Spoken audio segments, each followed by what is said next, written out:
প্রিয় শ্রোতামণ্ডলী, এরপরে যে গুরুত্বপূর্ণ বিষয়টা আলোচনা করব সেটা অবশ্যই গভীর মনোযোগ সহকারে শ্রবণ করবেন। মানে বিশ্বস্রষ্টা আল্লাহ তাআলা মানুষকে বড়ই ভালোবাসেন, সৃষ্টি করেছেন, আর সৃষ্টির শ্রেষ্ঠ মুখলুকাত করে পাঠিয়েছেন, ফেরেশতাদের থেকেও শ্রেষ্ঠ করেছেন। কারণ বিশ্বস্রষ্টা আল্লাহ তাআলা যখন আদমকে সৃষ্টি করলেন তখন সমস্ত দেবদূত ফেরেশতাদেরকে বললেন যে আদমকে সিজদা করো, আদমের কাছে নত হও। তারা নত হইলেন, ইবলিস জিন ব্যতীত। জিন ইবলিস বলল, আমি আগুন থেকে তৈরি, মাটি থেকে তৈরি, আমি শ্রেষ্ঠ। আল্লাহর কথার হুকুম অমান্যতার কারণে আল্লাহ তাআলা স্রষ্টা বললেন, তুমি বিতাড়িত হয়ে যাও, তুমি অভিশপ্ত। ইবলিস বলল, যখন আমি অভিশপ্ত যার জন্য হয়েছি সে আদম সন্তানদেরকে পথভ্রষ্ট করার আমার সুযোগ দিন, সে রোজ কিয়ামত পর্যন্ত ছলে বসলে কৌশলে আমি ওদের সমূলে ধ্বংস করব, আপনি কৃতজ্ঞতা পাবেন না। আল্লাহ বলবেন, আল্লাহর যে আমার অনুগত বান্দা হবে, যে আমার কোরআনের হুকুমকে মেনে চলবে, তাকে তুই পারবি না বলে সেই ব্যক্তি ব্যতীত আমি সমস্ত কিছু পথভ্রষ্ট করব। বড়ই দুঃখের বিষয়, কষ্টের বিষয়। ইবলিস প্রায় সমগ্র মানব জাতিকে আমাদের পথভ্রষ্ট করে ফেলেছে, সমগ্র মানব জাতিকে প্রায় পথভ্রষ্ট করে ফেলেছে। তো আল্লাহ রাব্বুল আলামিন আমাদের যে হুকুম পাঠিয়েছেন যে ধরে থাকলে সে পথভ্রষ্ট হবে না, এবং তার কিছু নির্দেশিকাও জারি দিয়েছেন। মানুষ পৃথিবীতে থাকলে মনোমালিন্য অশান্তি সৃষ্টি করবে, তার জন্য একটা প্রথা আল্লাহ তাআলা বলেছেন যে যার সঙ্গে যার মনোমালিন্য হবে 3 দিনের বেশি রাখবে না, 3 দিনের মধ্যে তোমরা নিজেদের মধ্যে আপসে মীমাংসা করে নেবে। যার সঙ্গে তোমার শত্রুতা আছে, বিদ্বেষ আছে, হিংসা আছে, এটাকে দূর করে নাও এবং তাকে সালাম করো, আসসালামু আলাইকুম রহমতুল্লাহি ওয়া বারাকাতুহু। বিশ্ব স্রষ্টা আল্লাহ আপনার ওপর শান্তি ও রহমত বর্ষিত করুন। সঙ্গে সঙ্গে দেখবে সে তার দিলটা নরম হয়ে যাবে, সেও উত্তর করে ওয়ালাইকুম আসসালাম রহমতুল্লাহি ওয়া বারাকাতুহু। আপনার ওপর আল্লাহ তাআলা শান্তি ও রহমত বর্ষিত করুন। এই সালাম প্রথাটা যদি আমরা সমগ্র মানব জাতির মধ্যে জারিত রাখি, বলো হিংসা থাকবে, জাতি বিদ্বেষ থাকবে?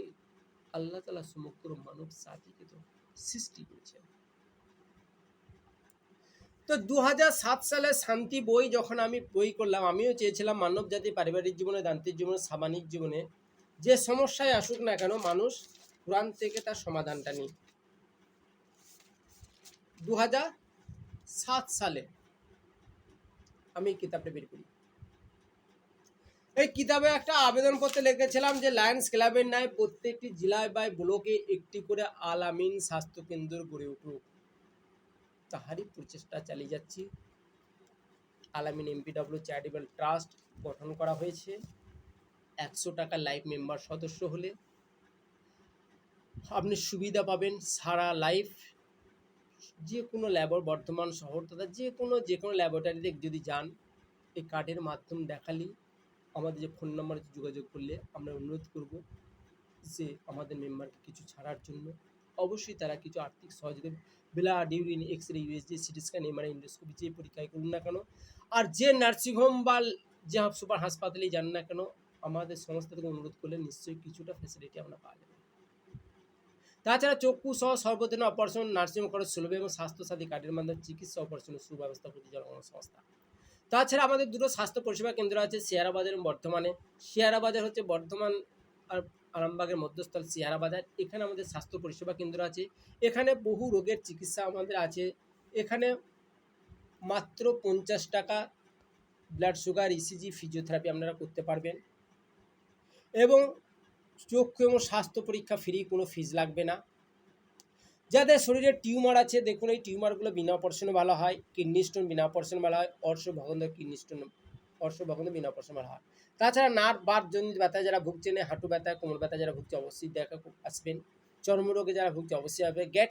পেটের সমস্যা, যে কোনো পেটের সমস্যায়, গ্যাস, অম্বল, কোষ্ঠকাঠিন্য, গ্যাস্ট্রিক আলসার প্রতি অবশ্যই আসবেন। এবং যারা স্ত্রীরা যারা মাসিক সমস্যা বা সাদা স্রাব বা ব্রেস্ট ইউটারাস জরায়ুতে যে সিস্টেম আছে, এগুলো বিনা অপারেশনে ভালো হয়। টিউমার মানে আমাদের এখানে আসবেন, ম্যাক্সিমাম টিউমার বিনা অপারেশনে ভালো হয়। টিউমার মানে ক্যান্সার নয়, টিউমার মানে অপারেশন নয়। অপারেশন যদি করতে হয় আমরা তার ব্যবস্থা করে দেবো কম খরচে, স্বাস্থ্যসাথী কার্ডের মধ্যে তার ব্যবস্থা করে দেবো। পুরুষের যে কোনো প্রকার গোপন রোগ, শীঘ্র পর্যন্ত ধাতু পাতলা অক্ষমতা, যে কোনো পুরুষের গোপন রোগ অবশ্যই ভালো হয়ে যায়। ধন্বন্তরী এখন চিকিৎসা বেরিয়ে গেছে। অবশ্যই আমাদের স্বাস্থ্য পরিষেবা কেন্দ্রে যে কোনো রোগের জন্য আসুক, আপনাদের সেবার জন্য আমরা সর্বদা প্রস্তুত আছি। শুধু মানব জাতির কল্যাণের সাথে, পরিবারের সাথে, পরবর্তী জেনারেশনদের সাথে আমরা যাতে সুপার হাসপাতাল ল্যাবগুলো করতে পারি। 100 টাকা দিয়ে মেম্বার হয়ে যাবেন, 1 বছর পর কার্ড ফেরত দেবেন, 100 টাকা নিয়ে নেবেন। 100 টাকা শুধু আমাদের জমা দেন, আমরা যাতে আমরা স্বাস্থ্য পরিষেবা কেন্দ্র করতে পারি তারই প্রচেষ্টা চালিয়ে যাচ্ছি। 2007 সালের স্বপ্ন আজকে 2024 সালে সার্থক করতে আপনাদের দ্বারে যাওয়া হবে এবং আপনাদের সমস্ত প্রশ্নের উত্তর পবিত্র আল কোরআন থেকে দেওয়া হবে। সমগ্র মানব জাতি যে সমস্ত প্রশ্ন উত্তর দেওয়া হবে। কারণ 2007 সাল থেকে 2024 সাল পর্যন্ত এরকম আমার 4টে খাতা আছে। বলে এই খাতাগুলো আর কতদিন বইব? দেখতে পেয়েছেন খাতাগুলো কত মোটা হয়ে গেছে? এগুলো হচ্ছে রেজিস্টার খাতা। 4টে খাতা, যে আপনাদের সব সমস্যার সমাধান, সব প্রশ্ন উত্তর কোরআন থেকে দেওয়া হবে। আজকে আমি যে কথাটা আপনাদের সামনে প্রথম বলতে চাইছি, যে আল্লাহ তাআলা মানবকে সৃষ্টি করার সঙ্গে সঙ্গে কিছু ওয়াদা করে নিয়েছিলেন। যে ওয়াদাটা আমরা যখনই আল্লাহ রাব্বুল আলামিন আমাকে সৃষ্টি করলেন, তখনই আল্লাহ তাআলা রূহ দেওয়ার সঙ্গে সঙ্গে আমাদেরকে কিছু ওয়াদা করে নিয়েছিলেন। সেই ওয়াদাগুলো কি সেটা জানার দরকার আছে। কারণ আল্লাহ তাআলা চান নাই যে তার সৃষ্টি ধ্বংস হোক। মানুষকে ভালোবেসে সৃষ্টি করেছেন, এই সৃষ্টি যাতে ধ্বংস না হয়। শয়তান ইবলিস আল্লাহর কথা হুকুম অমান্যতার কারণে পথভ্রষ্ট হয়েছে, সে জাহান্নামী বলে ঘোষণা করে দিয়েছে। মানুষ যাতে জাহান্নামী না হয় তাহার জন্য কিছু ওয়াদাও করে নিয়েছেন। সতর্ককারী রূপে কুরআন পাঠিয়েছেন এবং যুগ অবতারের দিনে যুগে পাঠাচ্ছেন। আমিও যাব ইনশাল্লাহ আপনাদের কাছে কোরআনের বাণী নিয়ে, যাতে আপনারা শান্তি পান, যাতে জান্নাতে যেতে পান, আপনাদের সব সমস্যার সমাধান কোরআনের আলোকে দিতে পারি। তাহারই প্রচেষ্টা আপনাদের দ্বারে যা হবে। আপনারা আমাকে সাহায্য সহযোগিতা করবেন, কোনো বিতর্ক করবেন না। বিতর্ককারী জাহান্নামী, বাধা দানকারীও জাহান্নামী। অতএব বাধা দান করবেন না। জ্ঞান থাকলে প্রশ্ন করবেন, প্রত্যুত্তর জ্ঞান থাকলে আপনি সেটারও ব্যাখ্যা দেবেন কোরআন থেকে। আমিও কোরআন থেকে ব্যাখ্যা দেবো, নট হাদিস। কারণ আল্লাহর বাণী কোরআন, আল্লাহর ধর্ম কোরআন, আল্লাহর ধর্ম ইসলাম।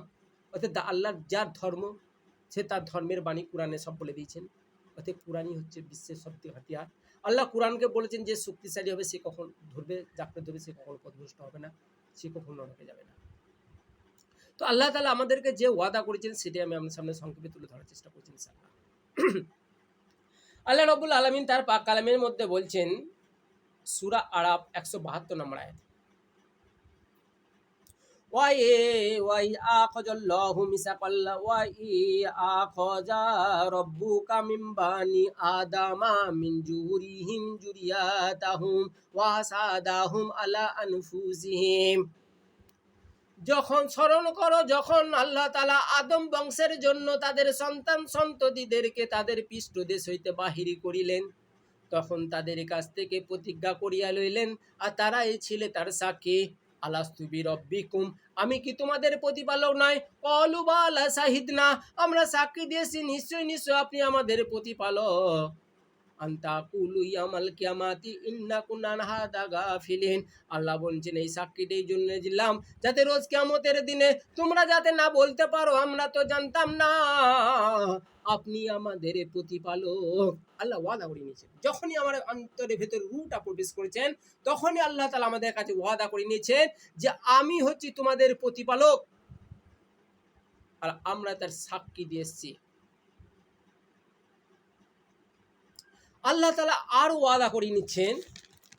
আল্লাহ তাআলা তার পাক কালামের মধ্যে বলছেন, সূরা আল ইমরান 187 নম্বর আয়াতে আল্লাহ বলছেন, ওয়া ইয়াখাযাল্লাহু মিসাকাল্লাযিনা উতুল কিতাবা লা তুবাইনুন্নাহু লিন-নাস। যখন আল্লাহ যাদেরকে গ্রন্থ প্রদান করছে তাদের কাছে অঙ্গীকার করেছিলেন এটা মানুষের কাছে পৌঁছে দিবে, ওয়ালা তাকতুমুনাহু, কখনোই তা গোপন করবে না। আমি তোমাদের প্রতি যে কোরআন অবতীর্ণ করেছি এটা মানুষের কাছে পৌঁছে দেবে, কখনোই তা গোপন করবে না। ওয়ালা তাকতুমুনাহু, কখনো তা গোপন করবে না। ফানাবাজু রাজুহুরিহি ওয়াস্তারাউ বিহি সামানান কলিলা ফাবিসা মা ইয়াস্তারুন, কিন্তু ওরা পশ্চাতে নিক্ষেপ করিল এবং স্বল্প মূল্যে ক্রয় বিক্রয় করতে লাগলো। ওরা যেটা ক্রয় করলো কতই না নিকৃষ্ট, কারা পয়সা ক্রয় করতে লাগলো। যাদের ওপর কোরআন অবতীর্ণ, যারা কোরআনের বিশ্বাস চর্চা করছে, উলামার সমাজ, আমি ডাকলে তোমাদের কোরআনে জলসা করতে বলতে যাব, তাতে তোমরা সমস্ত পথভ্রষ্ট হয়ে যাও, আমি যাব না, আমি যাব না। আমি ইমামতি করে নামাজ পড়বা, খাবো দাবার ঘুমাবো, তোমরা মদ খাও, জোয়া খাও, নারখোর হও, সুদখোর হও, যা খুশি করো, আমি আমার কিছু যায় আসে না, যা খুশি করো, আমার খালি বেতনটা দেবে, খেতে দেবে, আমি খাবো আর ঘুমাবো আর নামাজ পড়াবো, এটাই আমার কাজ। কিন্তু আল্লাহ বলে দিলেন যাদেরকে গ্রন্থ প্রদান তাদের কাছে অঙ্গীকার লিয়েছে এটা মানুষের কাছে পৌঁছে দিবে, কখনই গোপন করে না। ওই যদি এই কথাটা সূরা আল ইমরান 187 নম্বর আয়াতটা ইমাম সাহেব পড়েছেন, বাণীটা পৌঁছেছেন যে মহল্লাবাসী আপনাকে খাওয়াচ্ছে, জামায়ের থেকে বেশি আদর করে খাওয়াচ্ছেন, পোলাও কুরমা কোর্তা করে খাওয়াচ্ছেন, মুরগি করে মাংস করে খাওয়াচ্ছেন, মাছ খাওয়াচ্ছেন, সব কিছু খাওয়াচ্ছেন, ডিম খাওয়াচ্ছেন, কত জামাই কই খাতির করেন আপনাকে খাওয়াচ্ছেন। আপনার কি দায়িত্ব ছিল যে ওই পরিবারের মধ্যে একজন মদ খায়, এই মদ খাওয়ানোকে ছাড়তে বলবো, মদ খাওয়া গেলে জাহান্নামী। সুদ খায় ওই পরিবারে একজন, সুদ খায় ও সুদ করে জাহান্নামী। তামাক বিড়ি গুটকা খৈনি জর্দা তামাক যত জিনিস খায়, মদ খায়, একজন পরিবার, আমার যা ওই পরিবার থেকে আমার খাবার আসছে, টাকা আসছে, আমার পরিবার চলছে, অতএব তাকে পরিবর্তন করার দায়িত্ব নিয়েছেন। পয়সাটা নেবো খুবই মজা, খাবারটা নেবো খুবই মজা, কিন্তু তাকে ইসলামের দাওয়াত দেওয়া, তাদেরকে ইসলামের পথে আনা দায়িত্ব তোমার নাই না। এবার কি বলছে শুনুন, আল্লাহ তাআলা তারপরে আয়াতে কি বলছে শুনুন, ইন্নাল্লাযীনা ইয়াস্তারুনা বিআদিল্লাহি ওয়া ইমানিহিম সামানান কলিলা, যারা আল্লাহর অঙ্গীকার নিজেদের শপথকে স্বল্প মূল্যে বিক্রি করে দিল, উলাইকা লা খালাকা লাহুম ফিল আখিরাহ, পরকালে তাদের কোনো অংশ নাই। ওয়ালা ইউকাল্লিমুহুমুল্লাহু, আল্লাহ তাদের সঙ্গে কথা বলবেন না। ওয়ালা ইয়ানজুরু ইলাইহিম ইয়াওমাল কিয়ামা, তাদের প্রতি দৃষ্টিপাত করবেন না। ওয়ালা ইউজাক্কিহিম, তাদের পবিত্রও করবেন না। ওয়ালা হুম আযাবুন আলীম, তাদের জন্য রয়েছে কঠিন শাস্তি। তুমি পয়সা নিলে, তাদের দাওয়াত দিলে না, তাদের কোরআনের রাস্তায় নিলে, নামাজ না পড়লে তার জন্য সাকারা শাস্তি আছে, গরিবকে অন্নদান না করলে তার সাকারা শাস্তি আছে, বিতর্ক করলে সাকারা শাস্তি আছে, আর পরকালকে বিশ্বাস না করলে সাকারা শাস্তি আছে। সাকারা শাস্তি কি? দেহর চামড়া যখন জ্বলে ঝলসে যাবে, আবার নতুন চামড়া জুড়ে দেবে, এটা সাকারা শাস্তি বলেছ। জাকাত আদায় করেছো মহল্লাবাসী, আজকে প্রত্যেকটি মহল্লার মধ্যে ভিক্ষুক রয়েছে, কেন ভিক্ষুক? মুসলমানদের প্রতি কেন ভিক্ষুক থাকবে? তুমি কি করতে আছো? তুমি কি করতে চাও? খাওয়া পড়াবে, নামাজ পড়বে শুধু, আর তোমার দায়িত্ব নাই? এই কুরবান ভাই যাবে আপনার, দেখি আপনি কোরআন হুকুম কতটা মানতেন, কতটা অমান্য করেন। জালিম কে? 5 প্রকার মানুষ জাহান্নামী কোরআন ঘোষণা করে দিয়েছে। কে কে জালিম? সব প্রথম হচ্ছে মুনাফিক, যে বলবে আমি আল্লাহর রাস্তায় আছি, আল্লাহর দিনের জন্য সবকিছু করছি, অথচ হুকুম মানে না, হচ্ছে মুনাফিক, এ জাহান্নামী, এবং জাহান্নামের সর্বনিম্ন স্থানে অবস্থান করবে। ফাসিক, ফাসিক, ফাসিক জানেন? ফাসিক মানে জোচ্চুরি, নামাজের মধ্যে জোচ্চুরি করবে, সবকিছু জোচ্চুরি করবে, সবকিছু হুকুম অমান্য করে, ফাসিক, জালিম। মুশরিক, মুশরিক আল্লাহ ছাড়া অন্য জনকে চাইবে। আর কুফরিকারী, মানবেই না, মানবে না, সেটা আলাদা, প্রথম দিকে মানলো না। কিন্তু 4 শ্রেণী মানুষ, এদের মধ্যে সবসময় ইমান আছে, মুনাফিকের ইমান আছে, ফাসিকের ইমান আছে, জালেমের ইমান আছে, আর মুশরিকের ইমান আছে। কিন্তু সবসময় ইমান থাকলে সে জাহান্নামী। কেন? আর তোমরা বলে সবসময় ইমান থাকলে সে জান্নাতি। কত ছাড়া কোরআন পড়েছো? মুত্তাকি আল্লাহকে ছাড়া জান্নাতে যাবে না, আল্লাহর কুরআন হুকুমকে যারা সম্পূর্ণ না মানবে সে জান্নাতে যাবে না, কুরআন ঘোষণা করে দিয়েছে। আর তুমি বলছো ছোট ইমান খালি জান্নাতি না, খুব মজা। আল্লাহ তোর অন্য আয়াতে কি বললেন, যে এই কোরআনের বাণীকে পৌঁছাতেই হবে, ওয়াদা করিয়ে নিয়েছেন। আল্লাহ রব্বুল আলামিন তার পাক কালামের মধ্যে বলছেন সূরা বাকারা 27 নম্বর আয়াতে, আল্লাযিনা ইয়ানকুদুনা আদাল্লাহি মিন বাদি মিসাকিহি ওয়া ইয়াকতুনা মা আমারাল্লাহু বিআইয়ুসালাহ ওয়া ইউফসিদুনা ফিল উলাইকা হুমুল খাসিরুন। যারা আল্লাহর সহিত কৃত অঙ্গীকারে আবদ্ধ হওয়ার পর তা ভঙ্গ করে, আল্লাহ যে সম্পর্ক রাখতে আদেশ করেছেন তা ছিন্ন করে, আর পৃথিবীতে অশান্তি সৃষ্টি করে, তারাই ক্ষতিগ্রস্ত হবে। অন্য আয়াতে বলেছেন তাদের জন্য তাদেরকে আল্লাহ অভিসম্পদ বর্ষণ করবেন, তাদেরকে নিকৃষ্ট আলোয় বসবাস করাবেন। কোন সম্পর্ক রাখতে তারা আদেশ করেছেন? সূরা বাকারা 84 থেকে 86 নম্বর আয়াতে বলছেন, وَإِذْ مِيثَاقَكُمْ لَا تَسْفِكُونَ دِمَاءَكُمْ وَلَا تُخْرِجُونَ أَنفُسَكُم مِّن دِيَارِكُمْ ثُمَّ أَقْرَرْتُمْ وَأَنْتُمْ تَشْهَدُونَ। স্মরণ করো যখন তোমাদের প্রতিপালক তোমাদের কাছ থেকে অঙ্গীকার করেছিলেন তোমরা পরস্পর রক্তপাত করিবে না, স্বজনদেরকে গৃহ হইতে বহিষ্কার করেছিলেন, বহিষ্কার করবে না। কি তোমরা দুনিয়াতে যে পরস্পর রক্তপাত করবে না, কাদেরকে বললো? সমগ্র মানব জাতিকে বললো তোমরা দুনিয়াতে যে পরস্পর রক্তপাত করবে না আর স্বজনদেরকে গৃহ বহিষ্কার করবে না। তোমরা কথা দিয়েছিলে, তোমরাই ছিলে তার সাক্ষী। সুম্মা আনতুম হাউলাই তাকতুলুনা আনফুসাকুম ওয়া তুখরিজুনা ফারিকুম মিনকুম মিন দিয়ারিহিম তাজাহারুনা আলাইহিম বিল ইসমি ওয়াল উদওয়ান। সেই তোমরাই যে দুনিয়াতে পরস্পর রক্তপাত করছো, জাতি ভেদ নিয়ে দাঙ্গা বাজাচ্ছ, সাম্প্রদায়িক দাঙ্গা লাগাচ্ছ, যুদ্ধ লাগাচ্ছ, মারামারি করছো, আর স্বজনদেরকে গৃহ হইতে বহিষ্কার করছো, পিতামাতাকে বৃদ্ধাশ্রমে পাঠিয়ে দিচ্ছ। তোমাদের হিংসা, বিদ্বেষ, অসৎ মনোভাব তোমাদের এই কাজ করতে সহযোগিতা করছে। ওয়াইয়াতুকুম সারাতু ফাদুহু ওয়া হুয়া মুহাররামুন আলাইকুম ইকরাজুহুম। অথচ তাদের বহিষ্কার করাই ছিল তোমাদের জন্য অবৈধ, যখন তারা আসছে আবার তাদের কাছ থেকে মুক্তি পৌঁছাইছো, আর তাদের বহিষ্কার করাই ছিল তোমাদের জন্য অবৈধ। এটা পাঁচিবতে কারণ করা হয়। ল্যান্ড তার, ঘর তার, তাকে তাড়িয়ে দিচ্ছ, আবার তাকে টাকার বিনিময়ে আনছো। কেন? কিসের জন্য? 5 বছর রাজনীতি। কে তোমাকে বলেছে তুমি কোরআন হুকুম মেনেছো? এসব করতে গেলে কি শাস্তি আছে? দেখো কি শাস্তি আছে। আইয়াতুকুম সারাতু ফাদুহু ওয়া হুয়া মুহাররাম আলাইকুম ইকরাজুহু। যখন তারা নত জানি হয়ে তোমাদের কাছে তাদের কাছে মুক্তি পৌঁছাতে বহিষ্কার করা ছিল তোমাদের জন্য অবৈধ। আফাতুমিনুনা বিবাদিল কিতাব ওয়া তাকফুরুনা বিবাদিন। তবে কি তোমরা কিতাবের কিছু অংশ মানো আর কিছু অংশ অবিশ্বাস করো?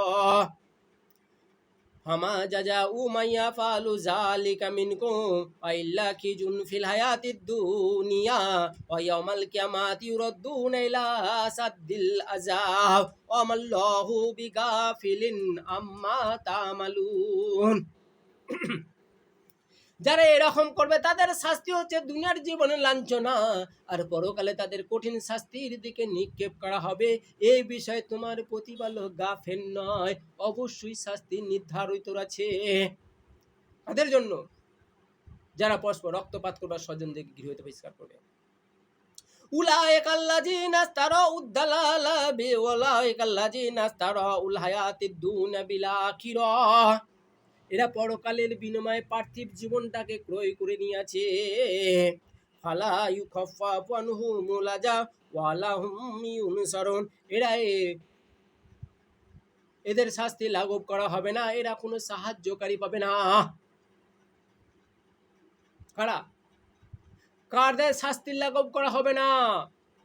যারা আল্লাহর কাছে ওয়াদা করে এসছে যে আমরা দুনিয়াতে যে পরস্পর রক্তপাত করব না, আমি মানুষ আর একটা মানুষকে আমি হত্যা করব না, পরস্পর রক্তপাত করব না, আর একটা মানুষকে আমি গৃহ হইতে বহিষ্কার করব না, এই ওয়াদা যারা করেছে, আর এই ওয়াদা যারা ভঙ্গ করবে পৃথিবীর বুকে এসে,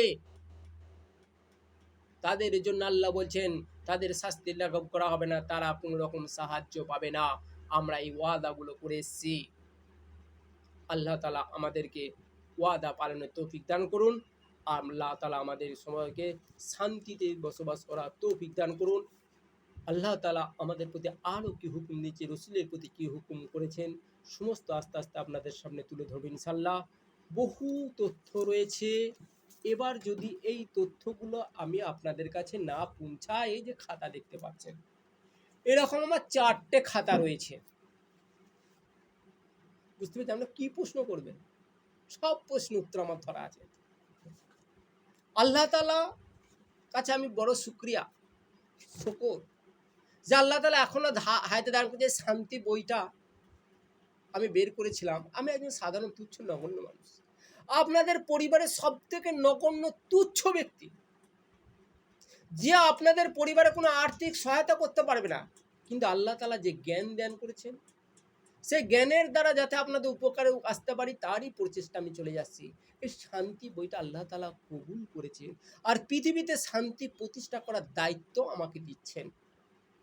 যে তুমি ইমাম মেহেদির সদস্য হয়ে যাও, আমি লাখ লাখ এরকম ইমাম মেহেদি এবার বানাবো, সদস্য বানাবো। আমি নিজ অনুগ্রহে, তুমি তো কোনো মাদ্রাসায় পড়ো নাই, আমি তো মাদ্রাসার ছাত্র নয়। রসুল করিম সাল্লাল্লাহু আলাইহি ওয়াসাল্লাম মাদ্রাসার ছাত্র থাকেন না, কোনো শিক্ষা প্রতিষ্ঠানের ছাত্র থাকেন না, কিন্তু রসুল করিম সাল্লাল্লাহু আলাইহি ওয়াসাল্লামকে কুরআন দান করেছিলেন। আমি কোনো মাদ্রাসার ছাত্র না, আমি মাদ্রাসায় পড়িনি, না মক্তবে পড়েছি, আমি হাই স্কুলের মাল, হাই স্কুলে লেখাপড়া করেছি, হাই মাদ্রাসা, হাই স্কুল লেখাপড়া করেছি। কিন্তু কুরআন আল্লাহ তাআলা জ্ঞান আমাকে দান করেছেন। এই কুরআন যে জ্ঞান দান করেছেন, আল্লাহ কি বলেন, ওয়ালা ইউতুনা বিসাইম মিনাল মিহি, আমি যাকে ইচ্ছা, আল্লাহ ইচ্ছা ব্যতীত কেউ আল্লাহর জ্ঞান ভান্ডার হইতে কেউ একটু জ্ঞান আয়ত্ত করতে পারবে না। আমি আল্লাহর পরিচয় দিয়েছি। আল্লাহ তো সুপার পাওয়ার, আল্লাহ তো কোনো পাওয়ার পাওয়ার পাওয়ার ঘুষ খায়। আল্লাহর পরিচয় আমি দেবো, দিয়েছি, আপনাদের সামনে দেবো। আমার আল্লাহ ঘুষ খান না। আমার আল্লাহ মৃত্যু ব্যক্তির নামে যাই দান করো না কেন কবুল করেন না। মৃত্যু ব্যক্তি নামে ঘুষ দেবো। জীবিতকালে সে অর্থদান করে গেল না, মৃত্যুকালে সৎ কাজ করে গেল না, মরার পর তার নামে তুমি যাই করো আল্লাহ তা কবুল করেন না। এটা আল্লাহ তাআলা কুরআনে ভালোভাবেই বলে দিয়েছেন। কিন্তু দুর্ভাগ্যের বিষয়, কুরআন ও রসুলের ওয়ারিসধারী কিছু আলেম উলামা আছে, যাদের নিজেদের পেট পুঁজির জন্য মৃত্যুর ব্যক্তির নাম করে টাকা আদায় করে, শুধু নিজেদের পেট পুঁজির জন্য। কিন্তু মৃত্যু ব্যক্তি মরার পর দুনিয়ার সমস্ত লিঙ্ক কেটে যায়। তাই যা কিছু করবো বাবা, জীবিতকালে করে যান, আল্লাহর কাছে দোয়া চান, সৎ কাজ করে যান, নামাজ পড়ে যান, ভালো কাজ করে যান। আল্লাহ কুরআন যা দান করেছেন মানুষের কাছে পৌঁছে দেন। যদি আমি না পৌঁছান, তাহলে আল্লাহ তো অভিশাপ বর্ষণ করবেন, সমস্ত অভিশাপ বর্ষণকারী অভিশাপ বর্ষণ করবেন। তাই আল্লাহ তাআলা যে আমাকে জ্ঞান দান করেছে কোরআনে, সেটা আমরা আপনাদের সামনে তুলে ধরা, আপনাদের কাছে পৌঁছে দেবো ইনশাল্লাহ। আমি চাই কওমি মাদ্রাসাকে সিনিয়র হাই মাদ্রাসায় রূপান্তর করতে, যাতে প্রত্যেকটা ছেলে সিনিয়র হাই মাদ্রাসায় আসতে পারে, কোরআন শিখতে পারে। আমি তো বাবু কোরআন শিখেছি কত বছর পর, 30 বছর পর, 30 বছর পর কোরআন শিখছি। বলো, আমার তো আরো কোরআন শেখার প্রয়োজন ছিল। তাই সিনিয়র হাই মাদ্রাসা বানাতে হবে। কওমি মাদ্রাসার ছাত্ররা ইংরাজি গ্রামার বিজ্ঞান না পড়ার জন্য, বিজ্ঞান আল্লাহ বিজ্ঞানময় কোরআন বিজ্ঞান সমানার জন্য পরিস্ফুটিত জ্ঞান অর্জন করে নাই। সেই জন্য ওরা মানুষের কাছে পৌঁছাতে পারে নাই, কোরআনকে আল্লাহর বাণী বলে পৌঁছাতে পারে নাই, ইসলাম ধর্ম আল্লাহ ধর্ম বলেও পৌঁছাতে পারে নাই। কোরআন লেটেস্ট ধর্ম, সমগ্র মানুষের লেটেস্ট ধর্ম হলেও মানুষের কাছে, সমগ্র মানুষের কাছে পৌঁছায় না। কিন্তু দায়িত্ব ছিল সমগ্র মানুষের কাছে পৌঁছানো।